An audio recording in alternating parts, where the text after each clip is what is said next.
Yolk. Philosophical and ideological finagling, strategizing, and argumentation. Why animals act like animals. Many creationists believe that originally all people and animals were vegetarians, plants being the designated food source. For example, lions and tyrannosaurs have teeth suitable for devouring coconuts, cacti, and stone fruits such as avocados and peaches. Horses do not. Modern society, with its processed foods, forgets that raw plants are more challenging to consume than raw meat. An excellent example of teeth with destructive power, like a T-Rex, used strictly in plant life, are old-fashioned two-man saws. Even today, eating meat isn't always necessary to maintain strength. Many vegetarians are quite healthy. Some animals, such as poisonous snakes, help to humble arrogant men. A 5-kilogram snake can physically defeat a 100-kilogram man. Other animals, such as sharks, are far more powerful than men. Excellent illustrations of God's power. Apparently, God anticipated humanity's fall and the need to address it. Besides, animals often exhibit cooperative, self-sacrificing behaviors that favor the herd over selfish survival of the fittest behavior. And while some big dogs bully small dogs in competition for food, our family's toy poodle would attack her large dog in the presence of food and didn't want to share. The big dog tolerated that behavior. Our previous big dog picked out pieces of dog food, dropping it in front of the smaller dog to eat. According to one philosophy, after sin entered the world, a curse enveloped all creation and things changed. Yet eventually all creation will purportedly be at peace after God eradicates sin. However, if all creation was originally at peace, there would be no need for immune systems to conquer hostile microorganisms. So eventually immune systems evolved. Don't yoke the ox with the ass. Christendom was evolution-free before Darwin's time. Now most believers have swallowed NeoDarwinism. Others view it as devilish heresy. This is another division within Christendom that prevents unity, while atheists and skeptics are somewhat unified, all teaching evolution is fact. Believers conceding on this point simply reflects public sentiment and modernism.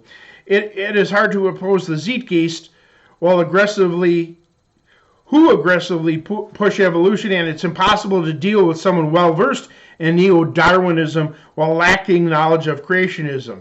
Hence this discussion. Most modern believers embrace Neo-Darwinism as fact, having God starting out with a big bang, everything subsequently evolving from a primordial soup. When questioned about this, some have either downplayed this belief or lied about it to avoid confrontation with this current position that God issued creatures spirits after they evolved into full humanity.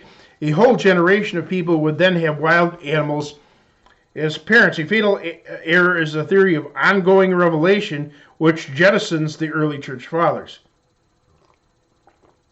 Macroevolution is foreign to the early church, but not because the fathers never heard of it. Many of macroevolution's basic tenets were taught thousands of years ago by men such as Greek philosophers Epicurus and Democritus, and were completely rejected. Though theistic neo-Darwinists abound, neo-Darwinism potentially weakens morality. Violators of established morals now blame their animal nature.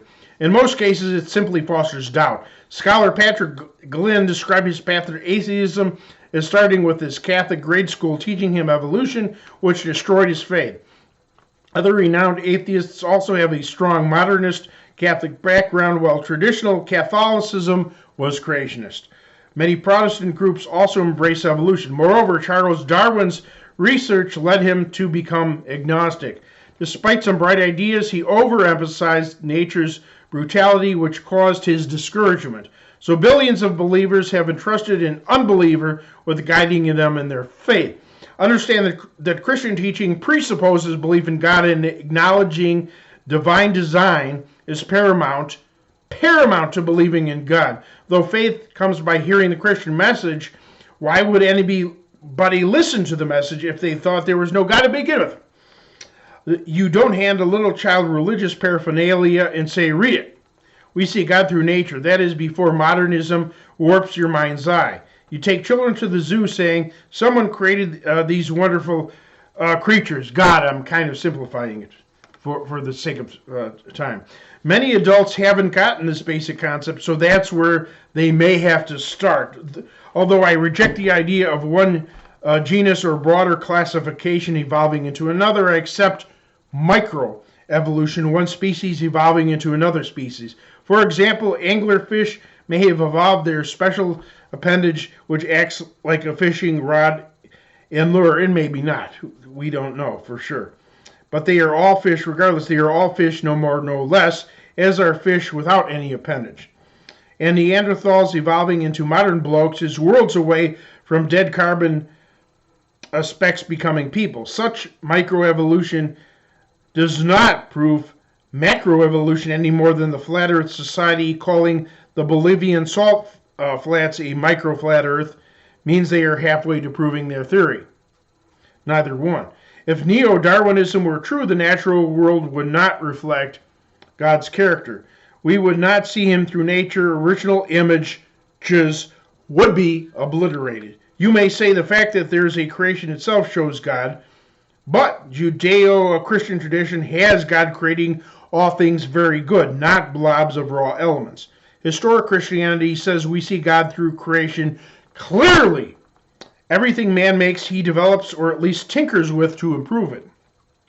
That constitutes legitimate microevolution, even the macroevolution. But an omniscient God would never need to tinker around with something to improve it. Ultimately, this implies that would imply God is only part creator. After initial creation, the universe or Mother Nature, the second God of evolution, takes over in that case, which is nonsense. Again, evolution is known as an capital E, is known as an unloving, conflictive process akin to Ari's God of War, not the Christian God. Do evolutionists agree? No! Lauding Neo-Darwinism is having confidence in scientists who lack confidence themselves and disagree amongst themselves. Some admit that deep down inside they have no answers on many points. Quoting evolutionary, if theologists Earl White, it's a fancy word that means a specialist in fish life. Earl White said, "I've often thought how little I'd like to have to prove evolution in a court of law." Quoting evolutionist T.N. Thomasian, physiologist for the Atomic Energy Commission. Scientists who teach that evolution is a fact of life, evolution capital E, are great con men. The story they're telling may be the greatest hoax ever. A peculiar type of elephant bones were discovered, once classified by evolutionists as a prehistoric proto-elephant long extinct. A while after, this same elephant was discovered walking around alive. Instead of acknowledging their error, it was labeled a mutation. Actually, most evolutionary scientists are united. That is, they're united against Christianity. They are also united against Charles Darwin himself. Today's Neo-Darwinism contradicts Darwinism in important respects. Consider that an alternate title to Darwin's book was The Preservation of Favored Races in the Struggle for Life. So they threw out his politically incorrect ideas and anything that hinted at divine design, and they now pander something different. Stay tuned for part 6.